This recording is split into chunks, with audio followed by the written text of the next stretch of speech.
Artinya maka pikirkan dan bicarakan olehmu hai orang yang gemar pada menuntut ilmu bagi segala perkara ini, yakni segala sifat yang kecelaan ini.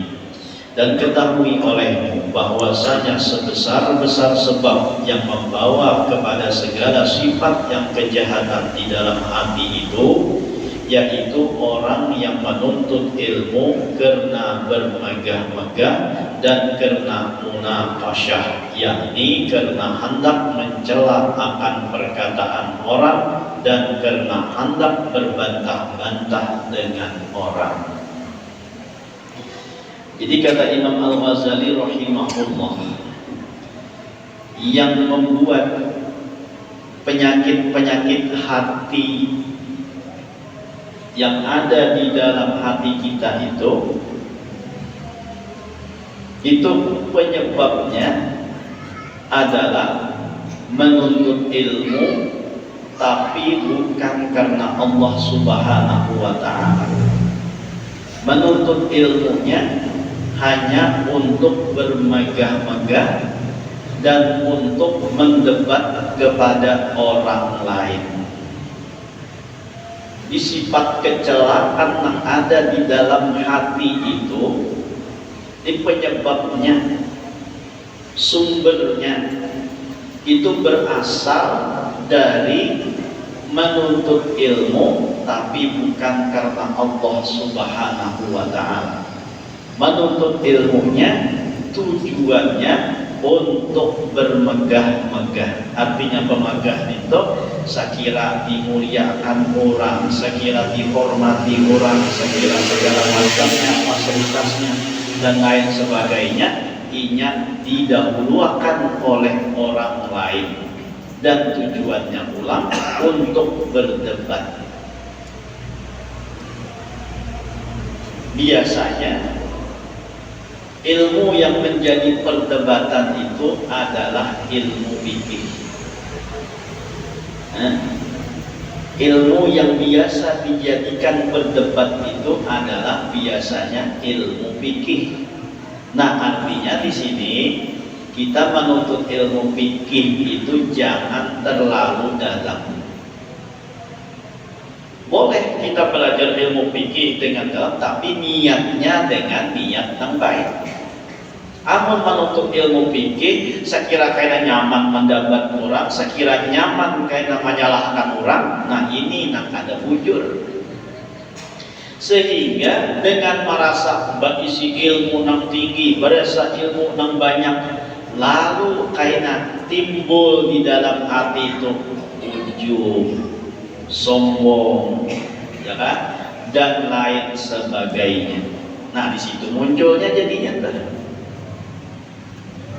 amun orang awam, kata Imam Al-Ghazali, nah ini dapat terhindar dari penyakit-penyakit ini. Nah, menjadi sasarannya penyakit-penyakit ini adalah orang-orang yang belajar ilmu fikih, seperti mana tadi dikatakan wal mutafaqqihu mustahdafun laha. Di orang-orang yang belajar fikih itu yang menjadi sasaran dari munculnya penyakit-penyakit yang ada di dalam hati. Bahkan alim ilmu fikih hajat kada alim tasawuf, kada alim akhlaknya, kada alim adabnya.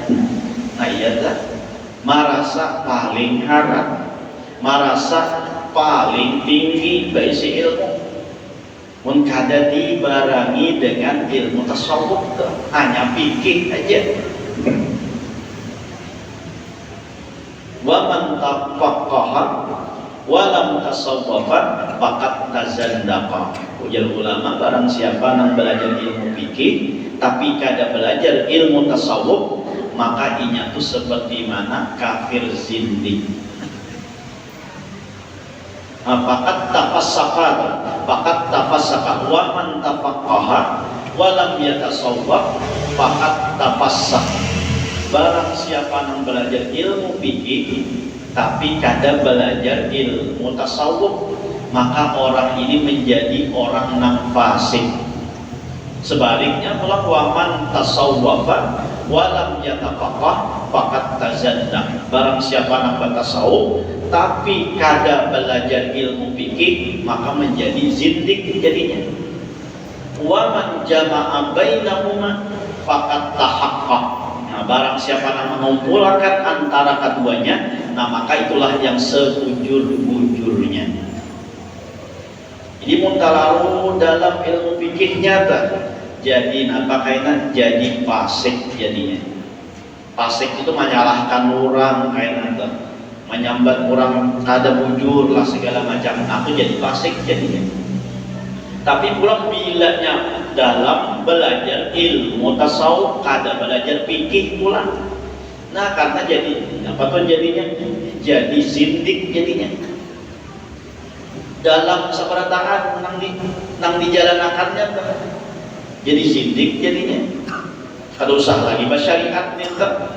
Ya kan, kada usah lagi bersyariat nintek. Nang penting batinnya. Nah, ya jadi zindik jadinya.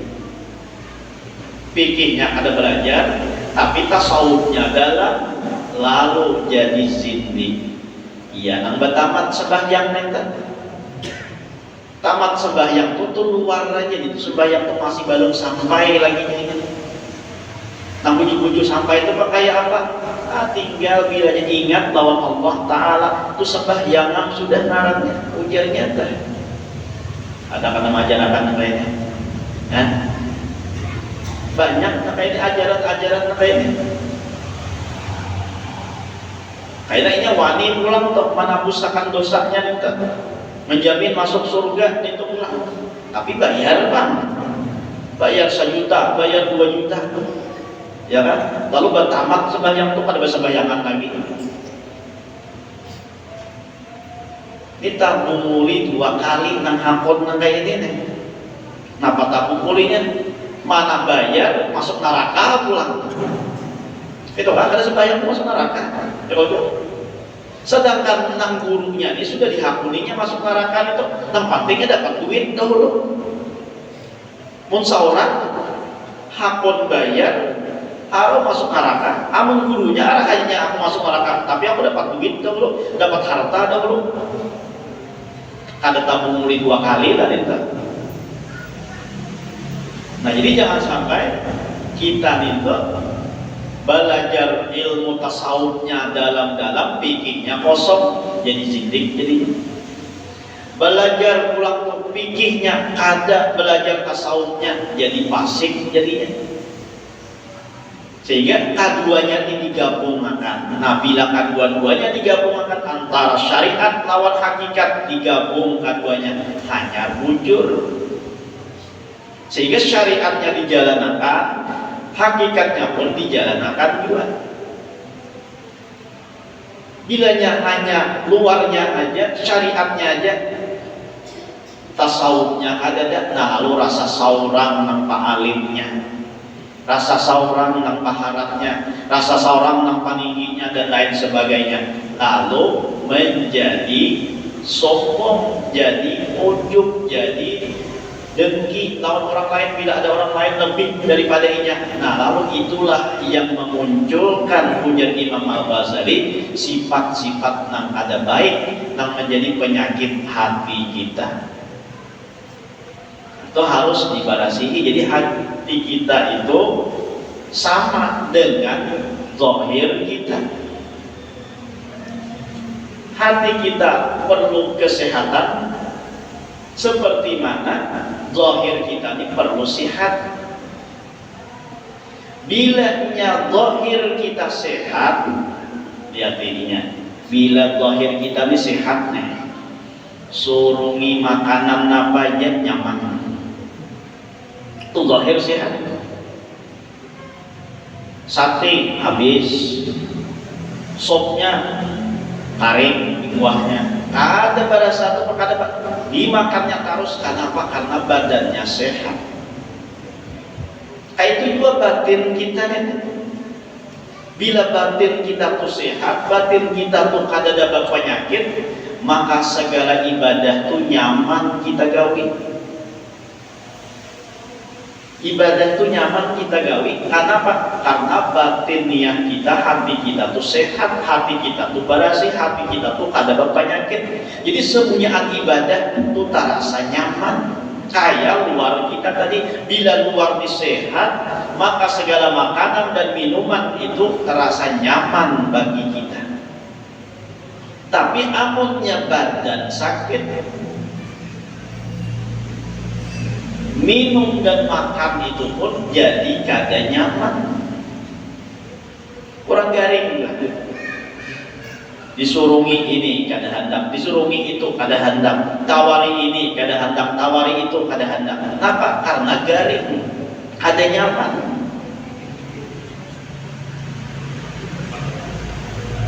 Kayak itu juga pula batiniah kita.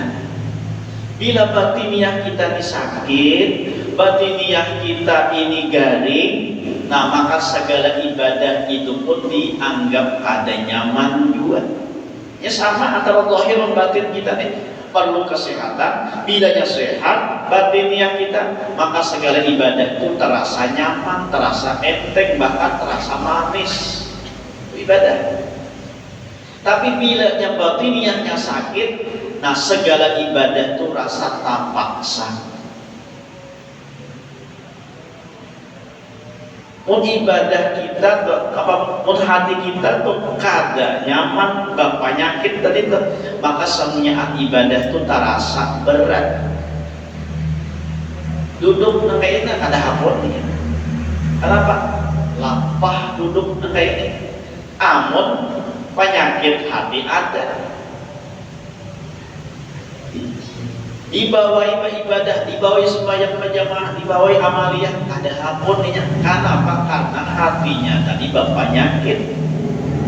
Nah, jadi hati kita ini harus kita bersihi, harus kita jaga, jangan sampai inya berpenyakit.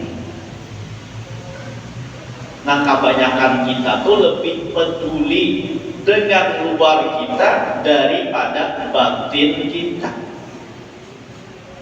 Jalan.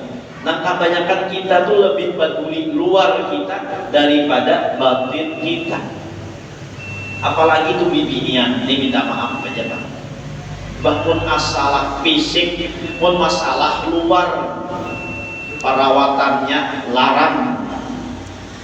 Jalan. Perawatan bibinya tuh ya Allah, itu fisiknya tuh.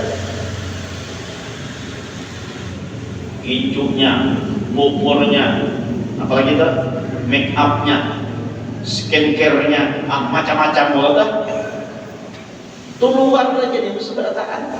Tapi luar ini kadang-kala itu nanti asiakan sehingga wani mengeluarkan duit demi apa? Demi baiknya luar tersebut. Tahu aja dalamnya, ya kan? Tahu aja dalamnya. Menyaraput segala penyakit, sombongnya ada, takabur, apalagi itu dengkinya ada, apalagi itu ujubnya ada dan sebagainya, apalagi merasa paling penghumasnya. Nah, sombong lo muncul itu, merasa paling penghumasnya, paling paharnya, paling penyuginya dan lain sebagainya. Lalu muncullah penyakit-penyakit hati kita. Mun hanya luarnya aja nang dibarasihi, luarnya aja nang diasiakan dalam kata. Rancak juga dimisalkan pun ibarat buah tuh jadilah buah tuh biar nak kayak durian aja tuh. Kenapa durian itu luar berduri tapi dalamnya manis lezat sabarataan asal jangan berpira ibarat bulat aja ya betul. Mbak, durian itu luarnya ngalih kita membalah durian itu. Terus ngalih tapi setelah dibalah dapat yang kuning itu rasanya manis. Ada lagi hilang rasa yang lapah tadi dah, ya kan? Nah, jadilah kayak buah durian, luar dia berduri aja, tapi dalamnya manis bagus luar biasa. Fisik kita ini biar biasa aja. Dipadahkan orang muas ya kada juga, dipadahkan kada muas ya kakak itu bang sudah, ya kan? Muas kada dipadahkan kada muas ya kada itu, ya kakak itu bang sudah tak? Jangan maasiakan luar aja, tapi dalamnya nang kada baik. Nah, jadi yang perlu kita barasi ini adalah hati kita. Mau ibarat buah tadi kayak durian gitu. Jangan pulang sebaliknya nang kayak buah kadundung. Tahu kalian pulang buah kadundung? Licin luarnya, bagus luarnya, tapi dalamnya manyarabut tuh. Tuh kan? Oh, kadundung itu dalamnya besar rambut, mau luarnya tak licin, ya betul. Luarnya licin luar biasa. Nah, tuh buah kadundung jangan kita jadi nang kayak itu. Luarnya bungas, luarnya menggunung, tapi dalamnya banyak penyakit. Dalamnya banyak nang ada sehatnya. Nah, itu jangan sampai nih. Ya kan? Jadi perbaiki dalam kita nih nang iyanya nah.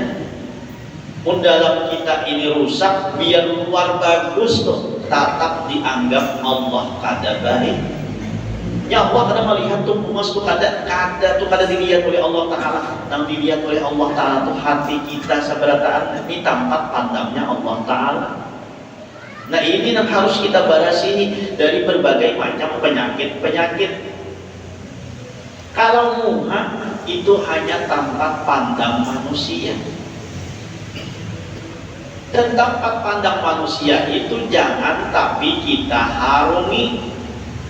Biasa aja tuh, karena itu tempat pandang manusia aja. Dan kita harungi itu tempat pandangnya Allah Subhanahu wa Ta'ala. Disitulah nilai kita dan derajat kita di sisi Allah Subhanahu wa Ta'ala. Bungas kada bernilai di sisi Allah.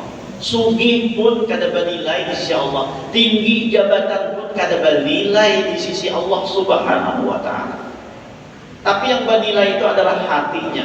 Bila bersih daripada segala macam penyakit, nah itu nang dekat dengan Allah Subhanahu wa Ta'ala. Itu nang dapat hidayah petunjuk dari Allah Subhanahu wa Ta'ala dengan hati yang bersih tersebut. Jadi yang perlu kita perhatikan dalamnya kita, jangan hanya luar saja. Kita nih ya Pak sudah mau luar sedikit aja sakit sudah tukar obat. Tapi kadang merasa dalam tuh banyak penyakit. Sakit kepala langsung nukar obat ke sebelah. Apa sakit kepala itu? Nah, terserah pian aja lagi namanya cocok pelan pian tuh, ya kan? Sakit gigi pulang langsung tulak. Ada tulak tuh bini jadi suruh atau laki jadi suruh atau anak jadi suruh nukarakan. Sampai anak ada pun itu pemanukarakan tapiring sikit. Saking apa tuh? Saking hendaknya lakasnya tuh mengobati dari penyakit itu. Tapi sedangkan penyakit dalam kita, nah kita kada peduli, kita kada tahu, bahkan kita kada merasa sakit.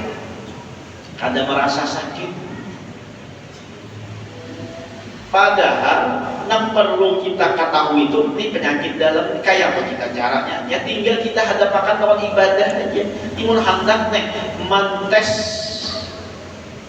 berapa jurang wae itu mentes cek itu hotel lah. Kenapa tenananya check up lah? Nah anak check up dah ya kok check in hotel ya betul. Ini check up kesehatan. Ya betul. Nah jadi hendak mencek up kesehatan batin kita, tinggal kita hadapakan lawan ibadah. Bila dalam beribadah itu kita merasa nyaman, nah itu berarti check upnya hati kita tuh bagus, batin kita tuh bagus. Tapi bilanya kita hadapakan lawan ibadah, rasa berat, rasa terpaksa, rasa kulir, nah berarti itu ada penyakitnya. Nah, itu aja tuh menghandap nih, mencek up batiniah kita, tinggal kita hadapakan lawan ibadah. Bila baca Yasin dapat salambat, nah rasa balik-balik, nah lawasnya lagi sana. Sajus, nah itu masih ada, nah apalagi itu masih ada penyakitnya lagi tuh. Tapi baca Yasin, jangan membaca Quran, nah baca Ada kerasaan, sudah tuh dapat tuh. Ada kerasaan dalam hati kita, rasa nyaman badan. Oh berarti itu apa namanya, batin kita sehat artinya tuh. Nah, jadi menghadap mencek batin kita ini sehat kan ada kan? Ya kan? Nah tinggal hadapakan lawan ibadah. Bila nyakinya nyaman dalam beribadah itu, maka itu termasuk daripada sehatnya batin. Tapi bilanya merasa kulir, merasa terpaksa, merasa lapar, merasa lawas dan lain sebagainya, nah berarti batin kita tuh bermasalah. Kayak luar kita nih tadi, bilanya disurungi mau aja terus makan, nah itu beliur, artinya sehatnya tadi. Tapi mau sudah disurungi lagi ini, ada hendak ngintuk, ada hendak makan, ada mau dan lain sebagainya. Padahal itu makanannya nyaman-nyaman, kenapa? Karena dimakan. Oh berarti orangnya sakit. Di rumah sakit itu macam-macam, orang menghilangi mantan, bawakan wadai, bawa ini. Nang makan siapa? Nang menjaga, nang makan.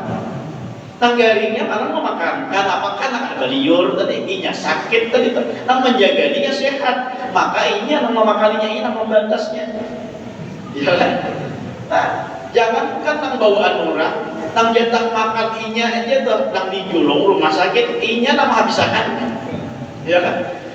Nang tukang nasi, nang tukang antar wadah ini kurangnya habis makan, tapi garing, ya, bos aja nang sehat makan, ya kan? Nah, jadi itu hati kita. Jadi sumber yang paling ganas hujat Imam Al-Ghazali itu adalah orang yang menuntut ilmu tapi bukan karena Allah, malah ilmu itu dijadikannya sebagai untuk bermegah-megah dan untuk mendebat ataupun mencela orang lain. Apa ya deh? Nah, sampai nah, itu aja kan dulu, karena kita sambung pulang bahasa karena itu materi juga kita waktunya tak tadi kan ya, tak pakai baca tadi ya betul. Nah jadi itu wa'lam anna hadits khisal thalatha min ummahat khaba'ithil qalbi. Nanti kita bicarakan tentang 3 perkara yang menjadi induk segala kejahatan hati. Apa aja 3 itu kaitan kita pulang bahasa. Wallahu a'lam. Mudah-mudahan dengan berkat kita berkumpul diampunkan segala dosa kita, dosa kedua orang tua kita, dosa guru-guru kita, dan dosa kaum muslimin wal muslimat. Mudah-mudahan kita panjangkan umur, disehatkan badan, dilapangkan dari segala urusan, dikabulkan dari segala hajat dan permohonan. Semoga kita dimatikan dalam keadaan iman wal Islam, masuk surga bersama Rasulullah sallallahu alaihi wasallam. Amin ya rabbal alamin. Minta halal, minta maaf, minta ridha dunia akhirat.